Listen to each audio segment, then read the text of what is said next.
Yeah, I guess, yeah.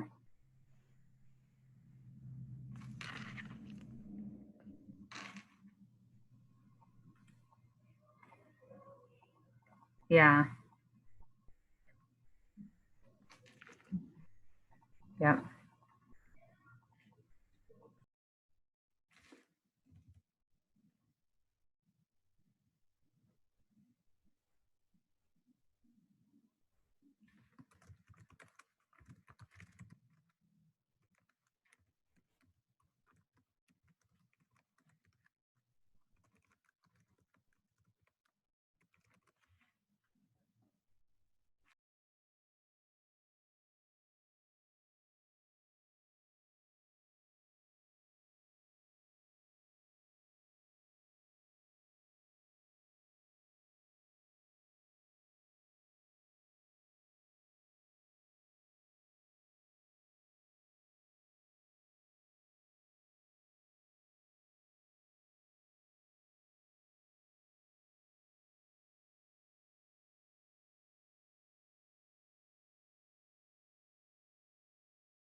I hope this isn't one of those independent teaching classes because I know I won't do well. She laughed at us.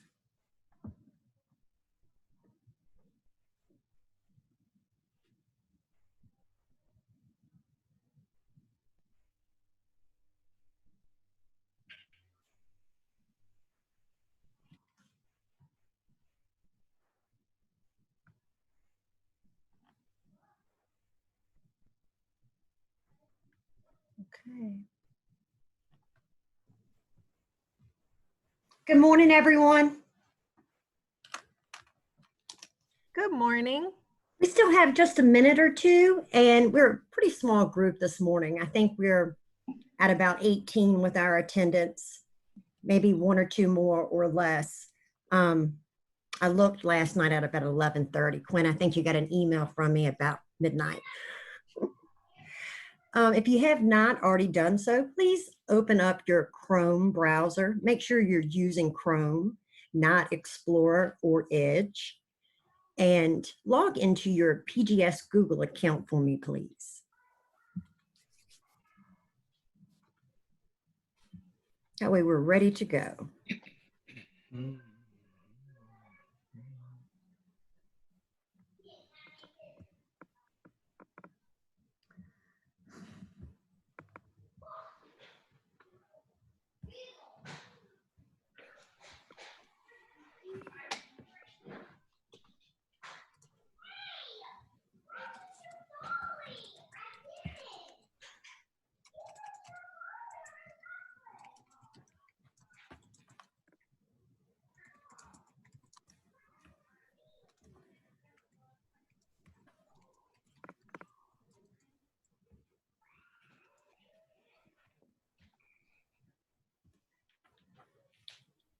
All right, guys, we're at 11 and I want to be respectful of your time. I know everyone is really busy.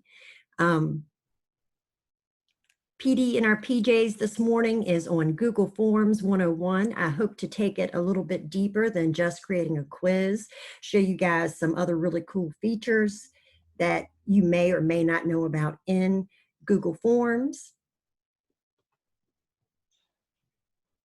Just at a glance, we're going to create a new form together. We're going to go over the different features, the themes and settings. We're going to create a quiz, look at the different types of quiz questions and how to create an answer key, how to use the insert image to include things like YouTube videos, documents, a couple of hands-on tasks in there, sections, how to use sections in your quizzes, and In my little preview, we talked about computer adaptive testing.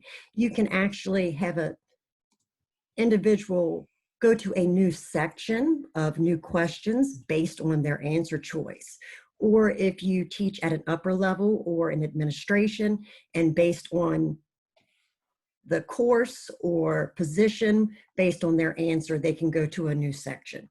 So we're going to look at creating sections and using the go-to feature, and of course, how to share your form and then view your responses.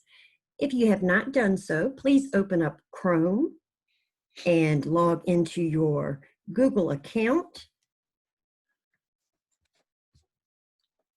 If you're not sure how to get to Google, just go to google.com. In the top right-hand corner, you should see the sign in. And from our waffle menu, we're going to select Drive.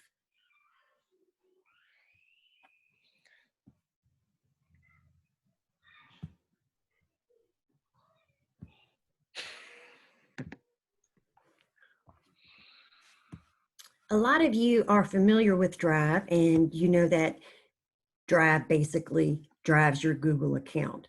You can get to anything that you've created in the Google apps from your Drive, and you can create anything new from Drive.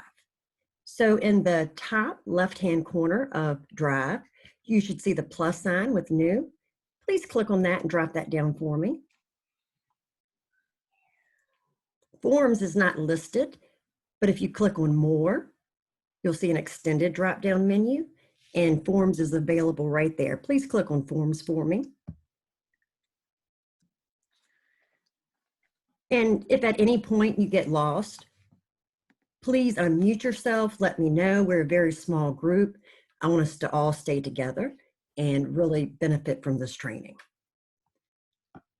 Just like any app in Google, when you open, it's an untitled file. So in the top left-hand corner, please type the title of your form. If you just want to call this your test form, that's a great title, or demo form. And when you hit enter, after you've typed the title,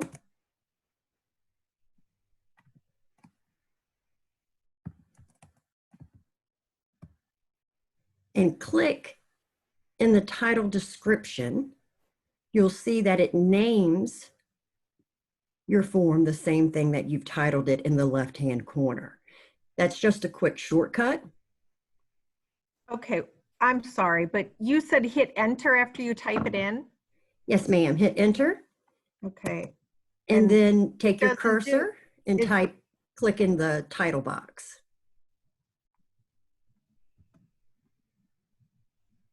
And when you clicked in the title box, did it name your form to match the title in the corner?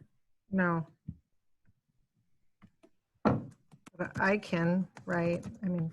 Yeah, you can absolutely type in that box. It's an open text field. So if it did not do the shortcut for you, just please type the title. And you do have the flexibility of renaming it. You don't have to keep those two titles the same. That's just a quick way to save yourself a few keystrokes. Once you've titled your form, click in the description box and type a really quick description for me.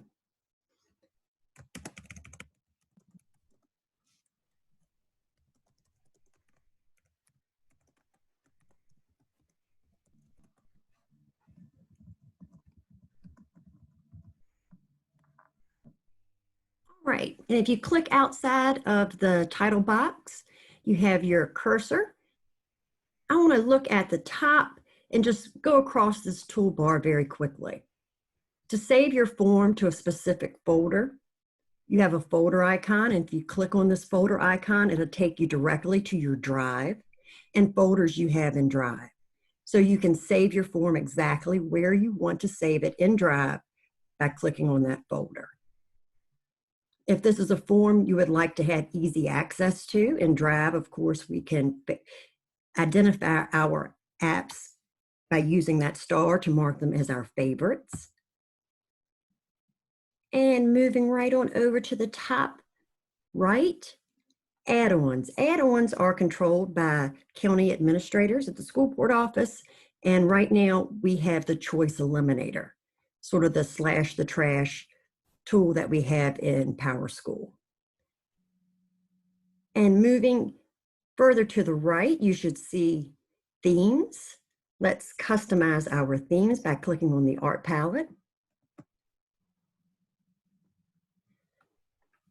In the themes menu, the first thing we can do is choose our header. Our header is basically the banner that's going to appear at the top of our form. Click on Choose Header for me. By default, you have a gallery of themes to choose from, and they're sorted by topic. If you wanted to upload a specific image from your device, you could do so by the upload, dragging and dropping the files, or by browsing your file folders. To just move quickly today and stay together, let's choose a theme from our gallery. Your choice. Kind of peruse the themes for me and choose a theme that you like best.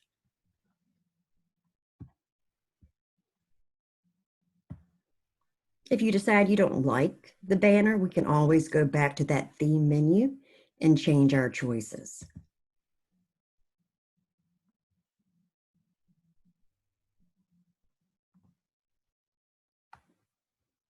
Now, when you selected your theme,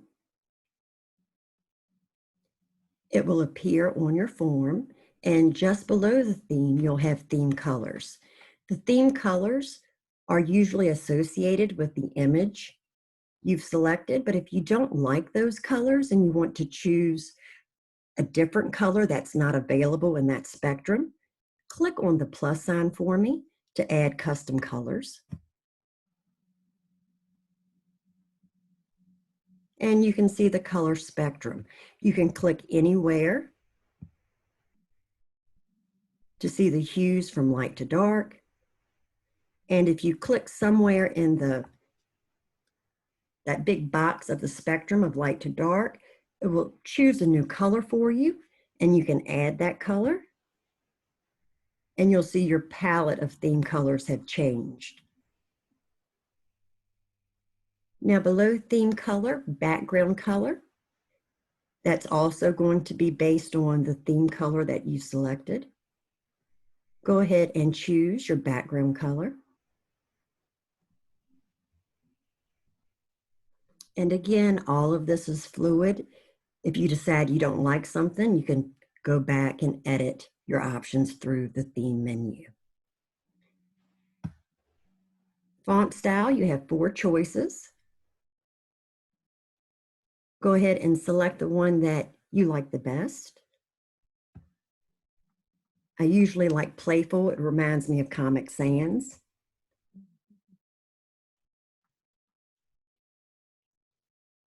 And when you're happy with your image and your background colors and font choice, go ahead and close the theme menu for me, right at the top with the X.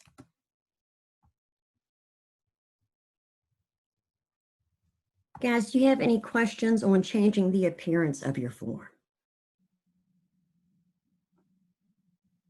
All right, let's go back up to the top, looking at that ribbon of options. We've looked at our theme, and then we have the eye, the preview. Click preview for me. In a new tab, your form will open, and it will be visible to you how it appears to anyone who opens and has to fill out your form. This is what it will look like when it's live and you share it with other people. Now, since that opened in a new window, you can just close that window and it'll take you back to the form you're working on.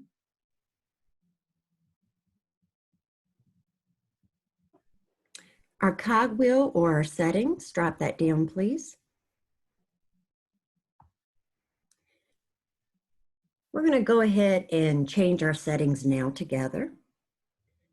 If you want the form to collect email addresses, you could check this first box.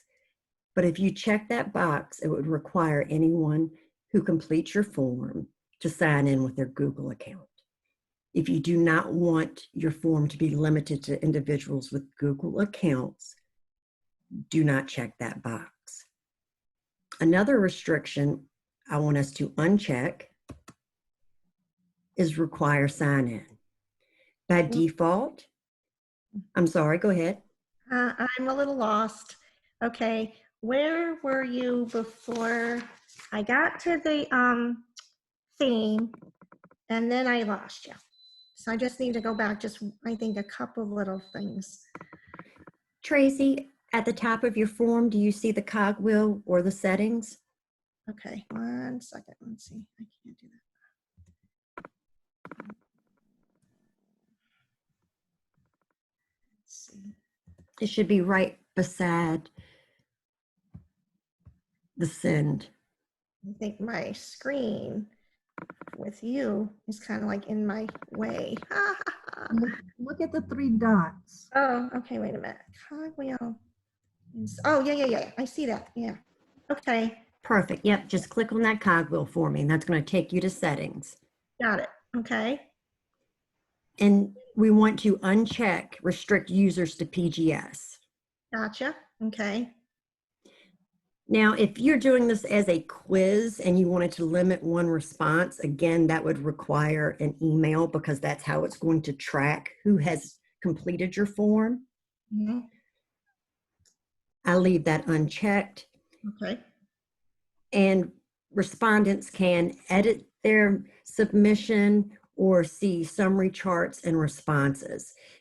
If they've logged into their account and you're doing a project to where they're entering data. I had a science experiment and students were completing the form as a part of their science experiment to collect and gather data. And they were going back daily to add to it. Of course, they would have a PGS email account and they should be able to edit their form. So depending on the purpose of your form would be why you would select these different requirements. Right. As a rule, I don't let anyone edit afterwards, nor should they be able to see the data. Right. All right, now right here in the center, we have presentation. Let's click on presentation.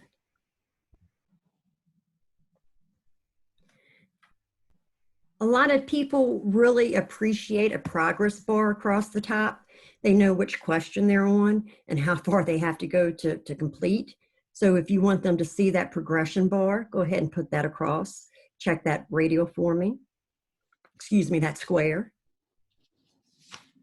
If you wanted to shuffle the question order, you could select that. So if this was a quiz I was administering and I wanted my students to have different questions at different times, I could select that choice. And to show one question at a time and then submit to get the next question, show link to the next response. I'm going to leave those two. I want my questions in the order that I've created them, so I'm going to uncheck shuffle question order or make sure it's not checked. A confirmation message. I think a confirmation message is important. When we submit something, we often question, well, did we actually submit it? Did we do it right? Did it go through? A confirmation message is a great way to let the person who submitted the form know that, great, I've got your information. I'll be in contact with you soon. So let's go ahead and type a confirmation message for our test form.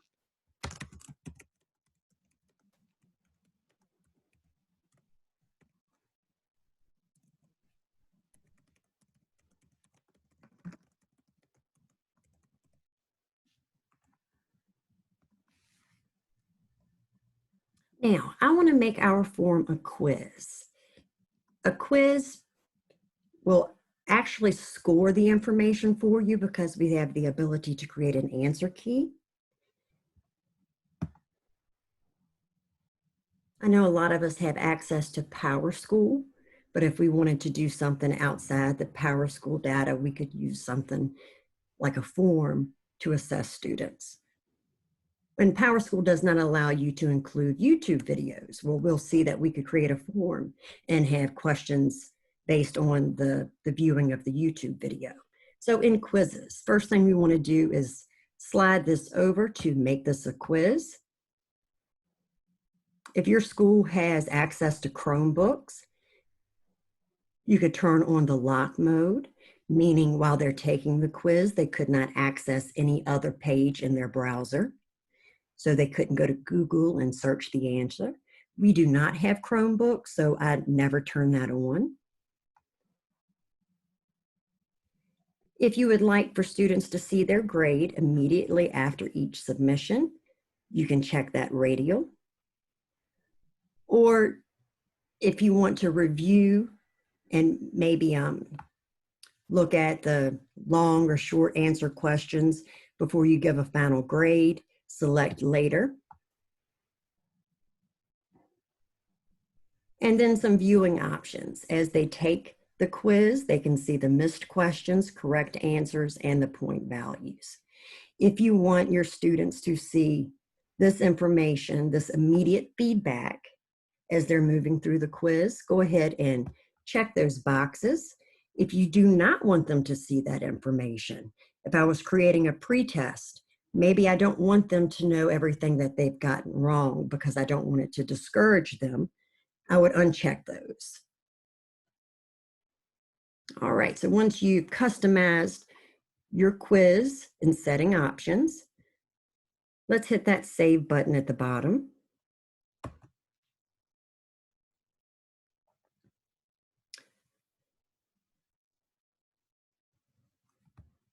I'm gonna have to go back to settings. That must have not unchecked the verify email.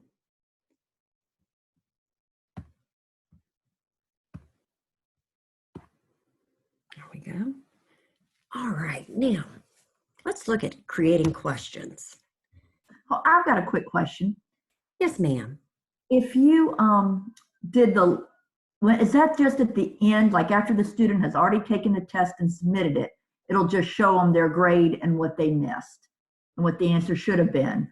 That's just at the very end of the test, it'll do that? I believe after they submit the question, depending on which choice, let me go back. So like if I had linked to next question, if they submit that one, then it tells them, oh, you got that right or you got that one wrong. correct. I believe it's by question. Okay, thanks. Laura, I have a question and an observation, I guess.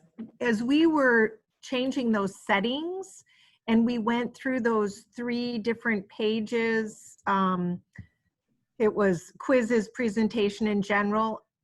Because I also had the collect email address still up. Yes, ma'am. I think I have to save each time I go to a page. Is that correct? So if I make a change in general, I have to save it. If I make a change in presentation, I have to save it. Does that make sense? Yes, and you may have to. I did at the end and I noticed it still had collect email addresses. Yeah, as well as mine did. Yeah, so page saves at each setting, that's most likely what happened. And I don't know if you guys noticed, but my menu, since the last time I went into forms, this used to be an entire page. It would open up as an entire page. Now it's opening up as a pop-up window. So in the last week or so, I think Google has made some updates to forms. Have you guys noticed it looks a little bit different? We used it before. Gotcha. Yeah, just it used to be an entire page where now it's a pop-up window. And the entire page, the save was in the top right-hand corner, and I think it saved for the entire settings versus this each setting window in the pop-up. Yeah, I think you're right on that observation. I noticed that collect emails was still there on mine as well. So good point. Yeah, definitely we need to save on each pop-up when we're in the quiz, general, and presentation. Thank you for that. All right, guys, let's go ahead and look at this menu bar here on the side. Just like in all Google apps, if you see the plus sign, that's going to be create something new, and that's going to be add or create a new question. Just below that option, we can import questions from other forms. So if you had a quiz or a form that you've set up and you had 1 or 2 questions that you really didn't want to have to retype, you wanted to include the same answer choices, you could select import questions, and it's going to open up all of the forms in your drive, and you can go there and select specific questions. I'm going to be honest, I don't use the import questions as frequently as I do in our dot more menu, the little ellipses, where we can make a copy of our form. So typically that's what I'll do versus importing questions. I'll actually make a copy of the entire form and delete what I don't need. Below import questions, we can add titles and descriptions. And titles and descriptions are important, especially if you have lots of sections, because that identifies your sections. Let's go ahead right now and create our title and description for our first section. So just below import, click on the T's for title and description, and you're going to see a title and description box appear. And let's call this section 1 and a short description.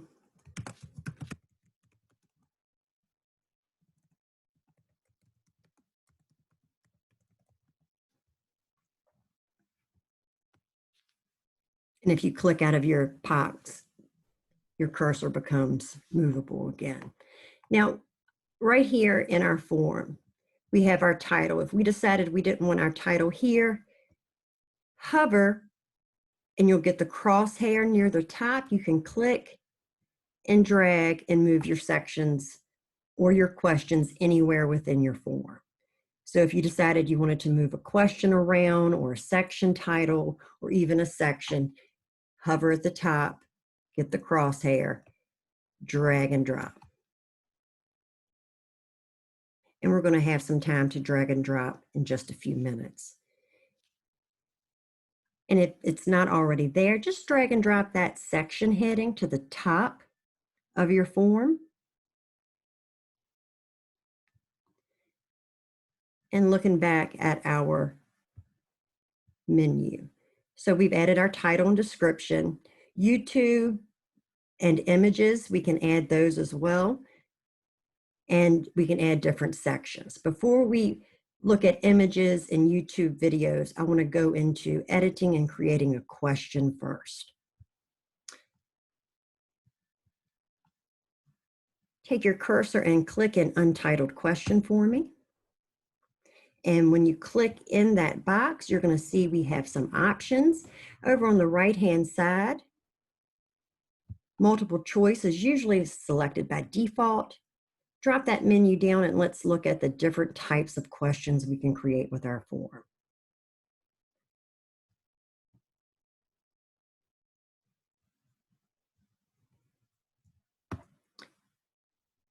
The multiple choice is self-explanatory. Short and paragraph, they're the only two that we really cannot score or create a key for in our form. They have to be hand scored by the teacher, obviously. Check boxes, a drop-down menu. We could upload a file from Drive or our device. We wanted a scale from 1 to 10 or 1 to 5. The multiple choice grid or the checkbox. Let's all choose multiple choice.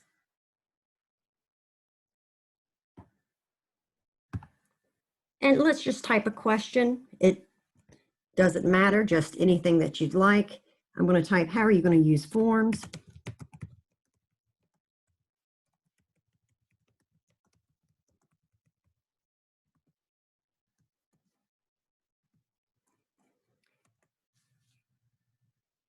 And if you noticed, my question here being multiple choice, I did not get too many intuitive options as far as what my answer choices could be. But as you type in forms, it will identify keywords in your question. And if they think it's true or false, yes or no, it will populate just below your question so you can choose that option instead of having to type your answer choices. I'm going to go ahead and type my answer choices. And just give me at least 2 answer choices.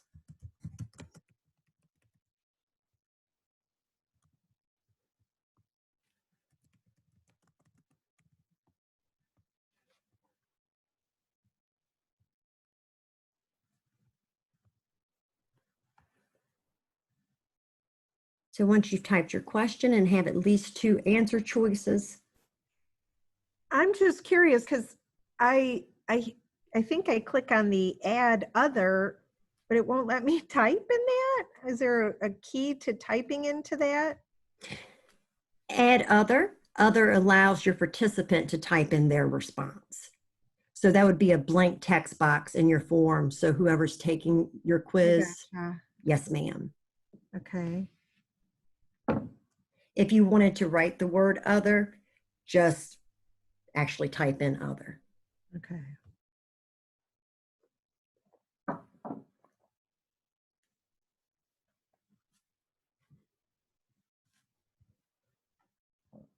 Let's hover and look at some of the options we have available right now in our question before we hit that toolbar across the bottom. If you hover near your question, a little icon for an image pops up. If you wanted your question to have an image in the question, you would select the image option here. There's a difference between selecting the image within this question box than selecting image on your side toolbar. If you select image on your side toolbar, the image becomes a box or section of its own. If it's created within the question, like you see here when you hover on the question, or even hover on your answer choices, you'll see the picture icon appear with each answer choice. So you could include an image with your question, and your answer choices could also include images. So even at the primary level, our pre-readers, and we're doing something with beginning sounds, and I had a picture of a cat, and they had to choose the word that has the same beginning sound. I could have just images there and not even have the words if I did not want to. But again, using the images here embeds the image within your question versus on your side toolbar where the image will be a section in itself. Does that make sense, guys?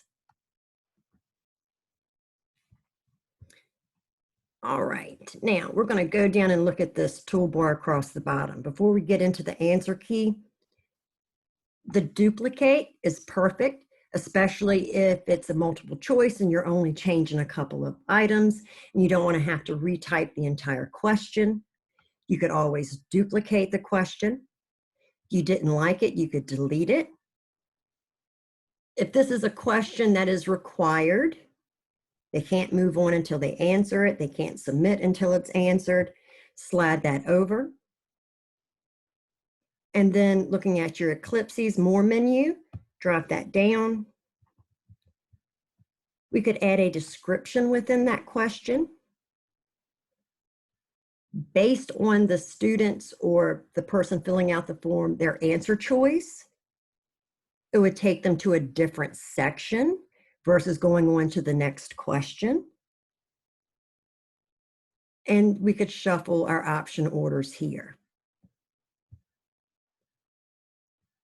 Let's go on over to the answer key. Click answer key for me.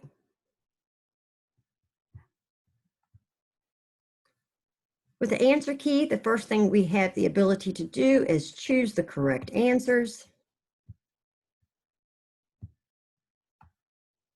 You can see you can choose more than one correct answer.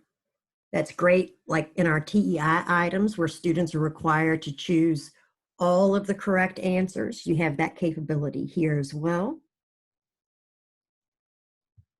You can assign point value for each question.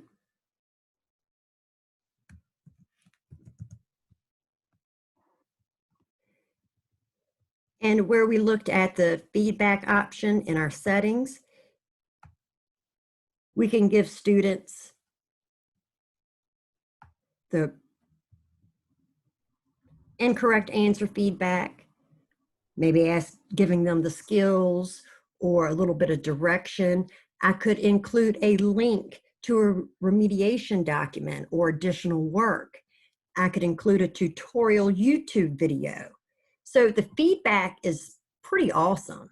If they got the answer wrong, they're not just saying, sorry, try again. It's, hey, here, go here and try these, or watch this video and see if this helps. So I love the feedback. It's not as it's not as cut and dry as a simple sorry. You can actually extend that information by giving them additional resources. Correct answers, you have the same ability with feedback. Instead of saying great job, you could extend their learning and challenge them with differentiated learning. So that's pretty cool in the feedback options. I'm going to cancel. I'm not going to provide any feedback right now. And once we've set up our correct answers, we can see the checks here that indicates they're the correct answers, our point value. We can go ahead and click done.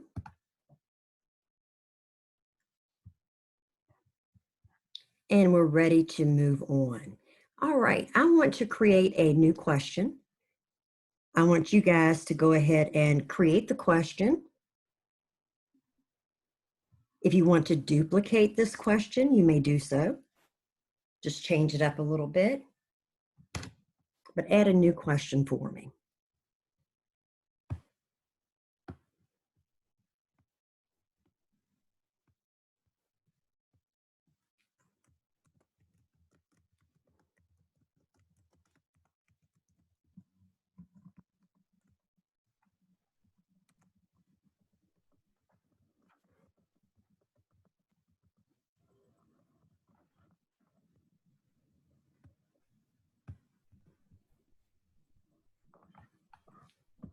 Once you've created your question, go into your answer key, assign the value and correct answers.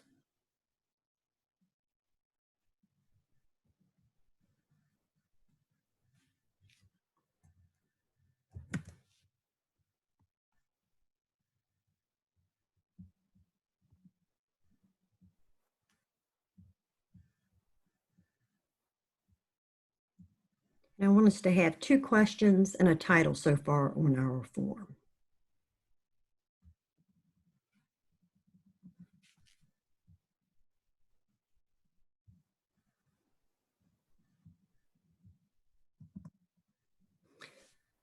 All right, going back to our side toolbar. Let's go down to the bottom, and I want to add a new section. Click Add Section, please.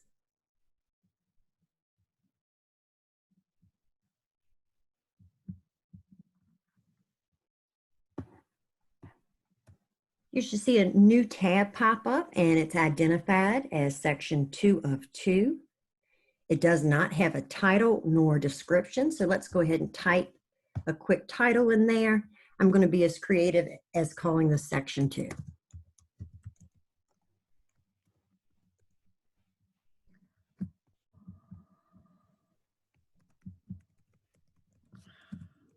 Laura, Yes, ma'am. for some reason when I go like to fill in the second answer, it's not wanting to, I mean, I'm tapping it to, try to get my cursor there, and it won't let me.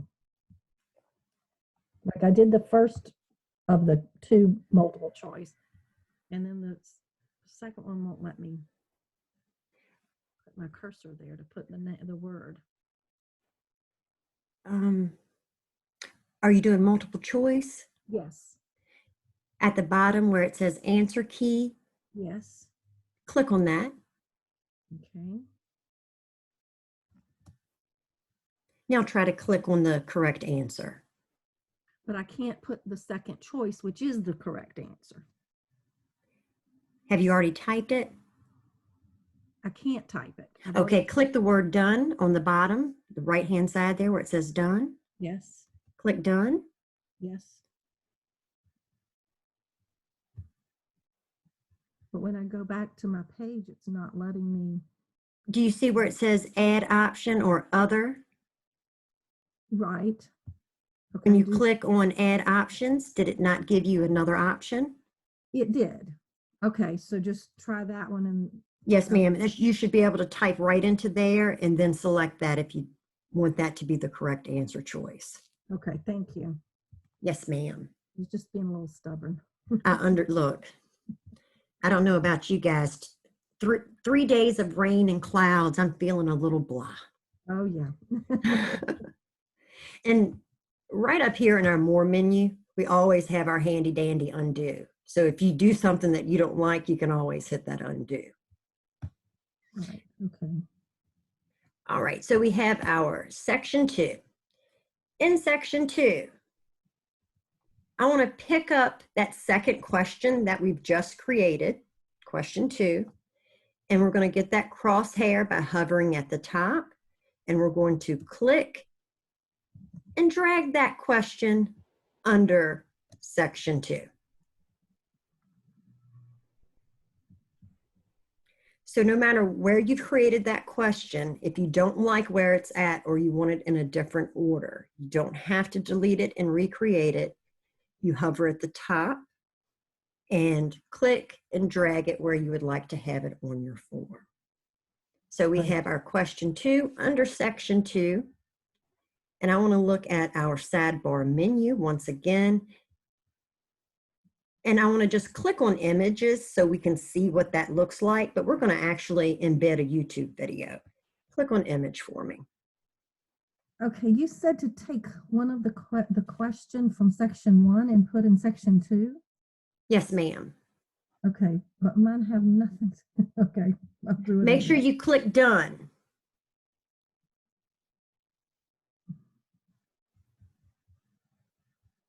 Okay. Once you've clicked done, you go back to your form and you should hover at the top and you get the crosshair. Right, okay. And if you click, it'll pick up and allow you to move that question anywhere on your form. Okay, whether it has anything to do with the second section or not, right? Right. Okay. So it takes it away from the first section. Yes, Cindy, it drops it right wherever you lay it. Okay. Laura, I have a question about, like we were doing multiple choice. If you wanted to give a student multiple choice and an option to write about it, can you put multiple things like that within one question, or would that be a series of questions? I would probably do a series of questions because the other option limits the amount of text a student would be able to type into the other. But if you had 2 questions, like they would be able to elaborate with the paragraph option. Okay. All right, now, images. When we selected images, we can upload directly from our device. We can take an image from our device's camera. We can search by URL, our drive, and we can even do a Google search for images. I do not want to embed an image. Instead, I want to embed a YouTube video. So just below the image, let's click on the Add Video, and it's going to take us to the YouTube search. And think about a topic that maybe you're doing in class or any topic, and do a search.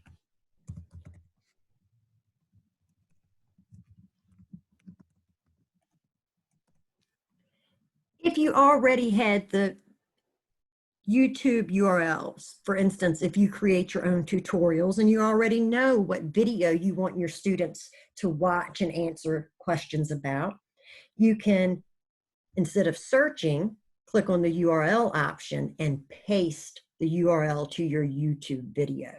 But if you are looking for a YouTube video about the content you're discussing, you could search. And just for today's purposes, I know we've not previewed them and we would never do that with students, but let's just select a video from our search.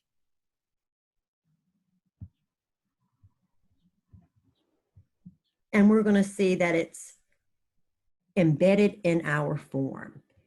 It's not titled, so we could click here and we could add a title.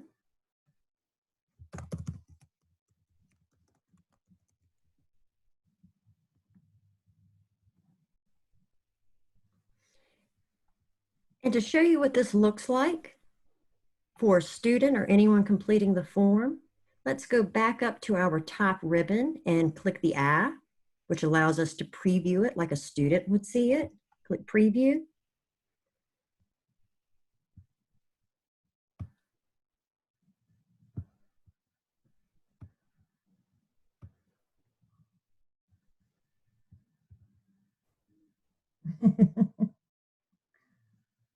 And why would you want to embed a YouTube video here in your form? It would prevent a lot of traffic going out, a lot of searching, the incorrect URL.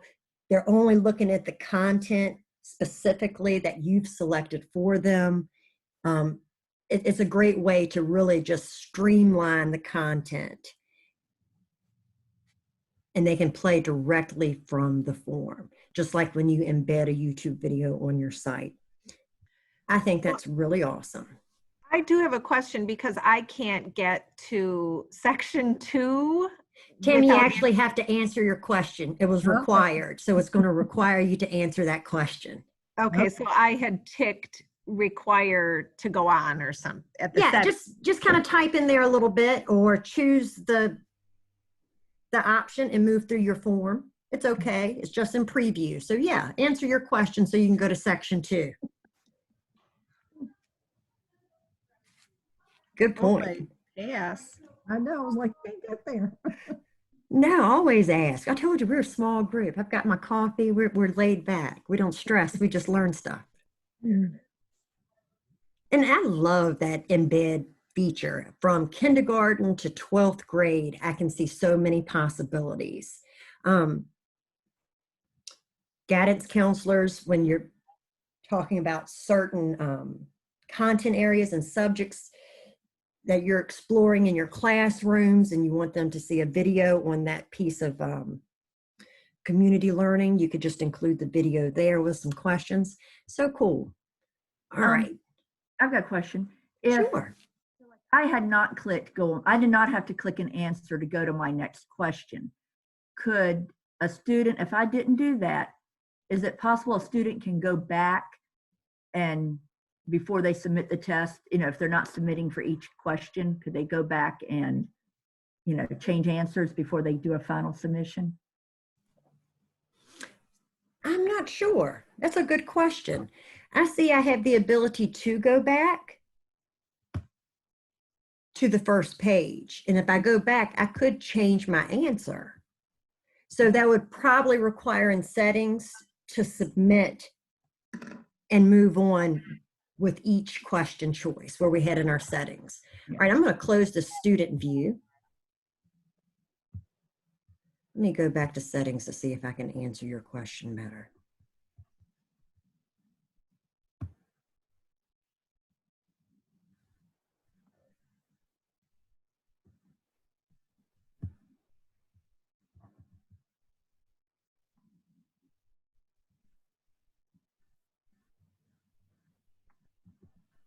I don't see a way to separate that to where they can't go back.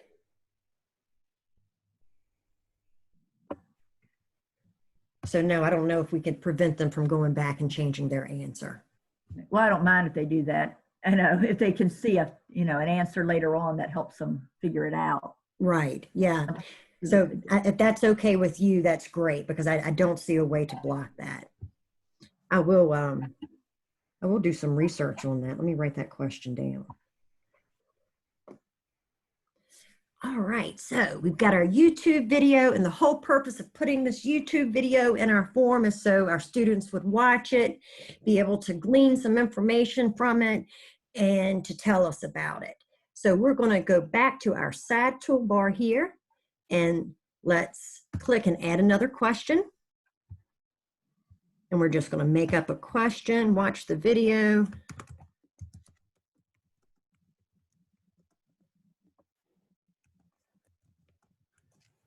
And draw a conclusion.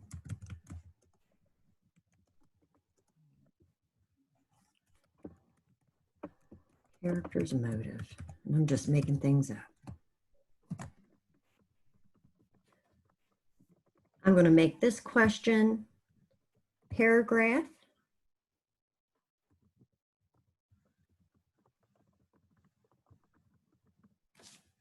Our answer key, let's go ahead and assign a point value. Feedback if we'd like. Correct answer choices if you did a multiple choice.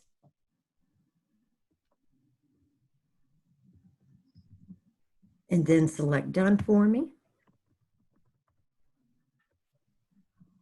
And if you want it required, you can slide that over.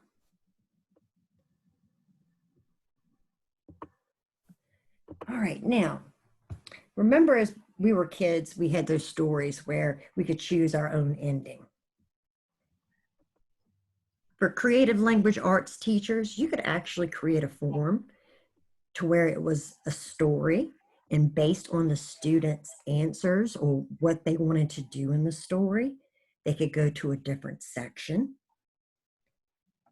If this was math and I wanted to assess what my students knew about a content area and I had a word problem, and if they got the answer incorrect and I wanted to know, was it because of the problem solving or they didn't understand the algorithm, I could have them go to another question to where it was just the formula, basic computation, taking out the language piece. So going to a new section or a new question. Scroll up to the top of your form in section 1. We should still have one question there at least. Click on that question for me. And in the bottom right-hand corner, we have that More menu, the 3 little ellipses. Drop that down for me. This time, let's select Go to Section Based on Answer. I do not have what you have, and I'm wondering if it's the type of question. Is it only in a multiple choice question? Yes, ma'am. Okay. It's only multiple choice because they have to choose that answer to go somewhere else. I gotcha. Okay. Yes. So it has to be that uniformity to where it's this, you go here, this, go there. Gotcha. Great observation. Yes, it has to be some type of multiple choice. So if this was a math question, a word problem, and answer A was incorrect, any student who selected answer A, I could have them go to section 2. And let's say in section 2, I only have computation. I would be able to differentiate why they missed the question. Did they not understand how to do the algorithm to solve the problem? Or was it the language and the problem solving that threw them off? And let's say question B is the correct answer. I could have those students go to, in my form I don't have one, but a section 3. And in section 3, I may have more difficult problem-based questions to where I'm going to challenge those students. So this is what I meant by computer adaptive testing styles. Based on the answer choice selected by students, they could go to a different section and practice different style problems, remediation, or acceleration. Does that make sense, guys? And let me take this out of instruction and let's look at it in more of an administrative type of setting. If I taught different courses and I wanted to use one form, but I've taught different content in my courses, I could say, which course are you in? I could have course 101, course 102, course 103, and based on the selection, they would go to a different section based on which course they took. That could work for grade levels, content areas. So go to a different section is a great way to just really customize your form and make it branch out even further. All right, guys, any questions so far? Really, I don't have any questions? Are y'all still with me? Yes. All right, so really that's the whole meat of it. We've looked at adding the different types of questions, creating sections, dragging and dropping. I want to go back up to that top toolbar menu, and we're going to look at sharing our form and some of those other options in our Eclipses More menu. So let's go up to the top and let's click on Send. The first option that opens is sending via email. You could list the participant's email address and send the form this way.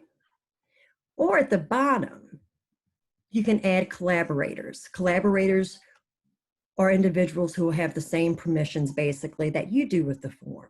If you were at grade level or you wanted to share with administration, you could add those individuals as collaborators and they could see your form and the responses of your form. If you wanted to share, let's go across here right beside the little envelope or email. You're going to see the chain link. Click on the chain link option. This is the URL. I always click shorten URL so it's not as lengthy. You could copy and paste that URL into an email. You could paste it into a Remind or Class Dojo. You could post it on your website. But if you post on your website, I'm going to suggest, look at the top, our embed code. We can copy this embed code directly on our Google site, and our form will be available to anyone to fill out directly from our site. They wouldn't even have to click and go into a new window. They could complete the form directly from the site. So there are 3 ways you can share your forms. You can send it via email. You can copy and paste the URL. And of course, that's limitless. Or you can embed your form on some form of social media. Any questions? When you copy it, will it shorten it for you to embed? You will not see that code once you embed it. It will just appear as the form Okay. on that site. Yes, ma'am.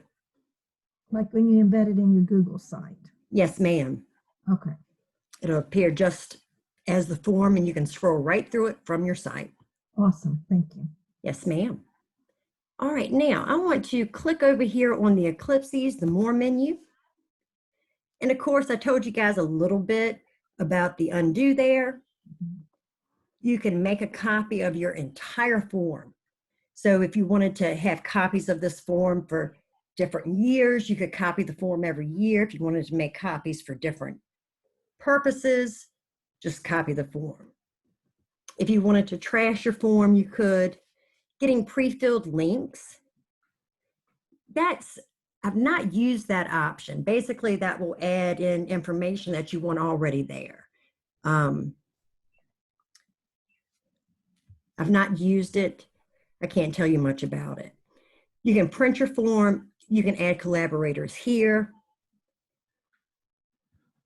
Script editors, add-ons, they're really controlled by our administration. Not much we can do. And I don't go much into preferences. That's pretty much the basics other than looking at our data. Once somebody has completed our form, where does it go? What does it look like? Scroll to the top. You're going to see questions and we're going to see responses. Take your cursor and click on the word responses. Right now, no one's taken our form, so we have 0 responses. I'm going to open up another form for you guys so you can see what a form looks like when it has been completed.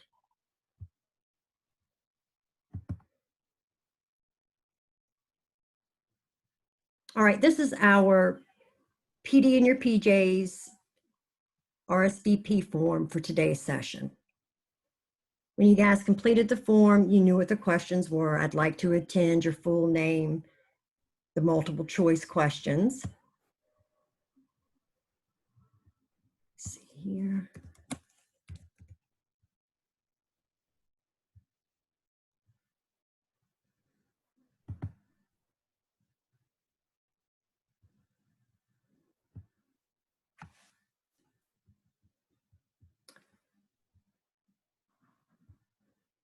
All right, guys, you can see the form, correct? The data, the information.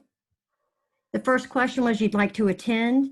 Everybody said yes, so it gave me a pie chart breaking down that information. I have a section with your full names. I asked, did you know your email account, your PGS email account? I have all of this information given to me in a nice clean chart. I could actually copy this chart into my Excel document if I wanted to. More responses. Now, school response. Think about this as student data. I can see at a glance which schools attended. I've got bar graphs, and I have the ability to accept or not accept responses. So right now in your response menu, you guys have it turned on to where you're accepting responses. If you did not want anyone to complete your form, you could turn this off and they would get an error when they tried to complete your form. But of course, we want folks to be able to respond. So that's how we look at our responses. We can see it as a summary like we're viewing now. We could look at it as individual questions, or I could look at it by individuals who completed the form. That's great. That's a lot of information, a lot of useful information, but it's not as comprehensive as I would like to see the overall data. At the top, you have it's a little green icon and it says view responses in a spreadsheet. If we had data already collected in our form, we could select that icon. It would ask us if we wanted to open a new sheet or an existing sheet. I always do a new sheet. And then you can view your information in a spreadsheet. And just like Excel, Sheets allows you to sort and organize your data. And that's all of your form information. So once you have folks respond to your form, you'll be able to see it under responses, broken down into the summary with a lot of really good information and visuals. By summary, question, or individual, and of course, being able to answer all of that information in a very comprehensive spreadsheet. All right, guys, that's a lot of information. How are you feeling about it? What do you think about forms? I like it. Awesome. Did you get new information, things that maybe you did not know? Definitely. I think it's it was good for me to build off of the little things that I kind of taught myself. So it was very helpful to kind of go through it more succinctly. So thank you. Awesome, Erica. I appreciate that. I know it's forms are basic, and I'm like, but you know what? There's a lot more. That whole go-to section, I think, is a fantastic little add-on. I'm going to just run through and make sure we've covered everything. I feel like we have spent a very good hour packed.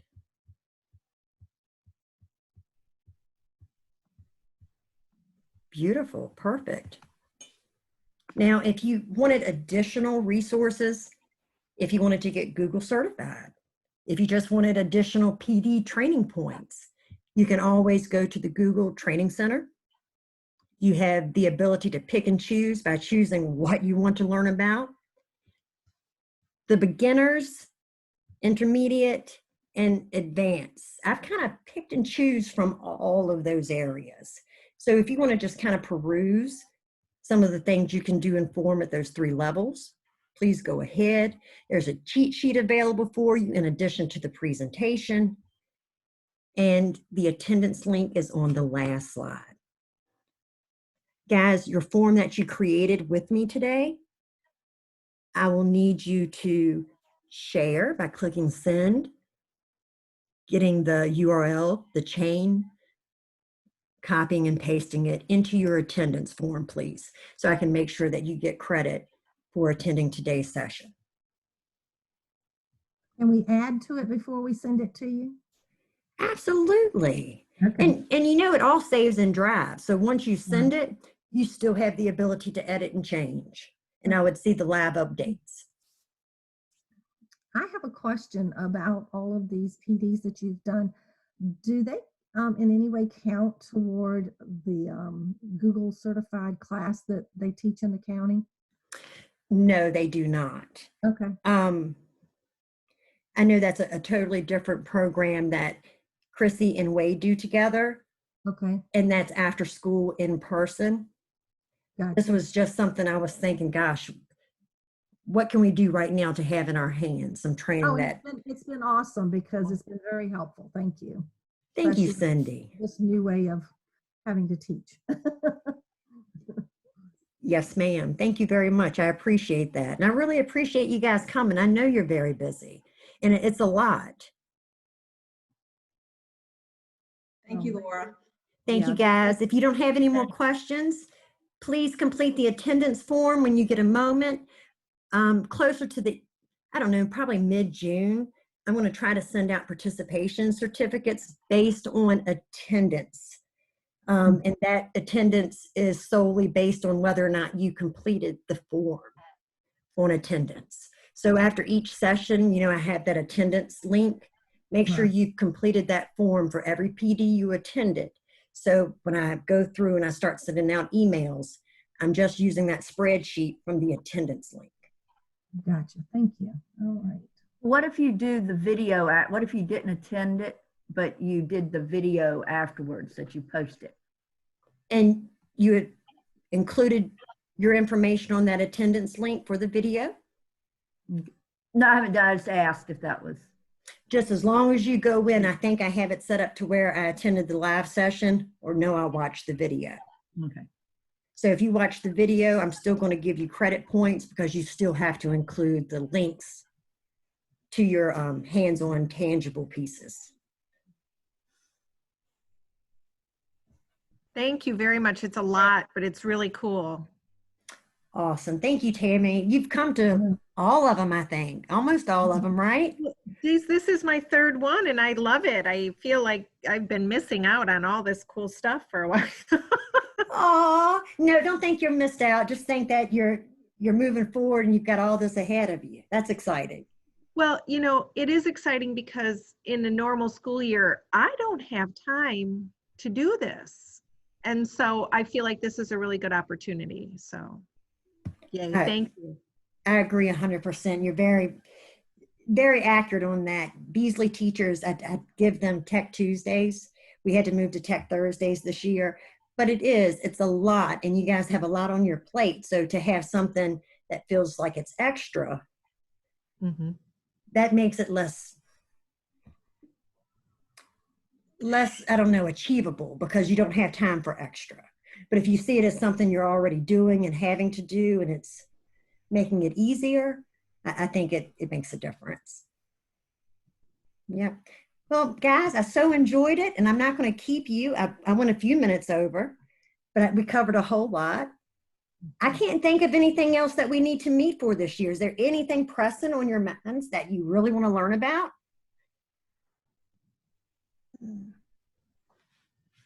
See, I feel like we've covered it. I'm sitting here thinking, I'm like, do we need another PD in your PJs?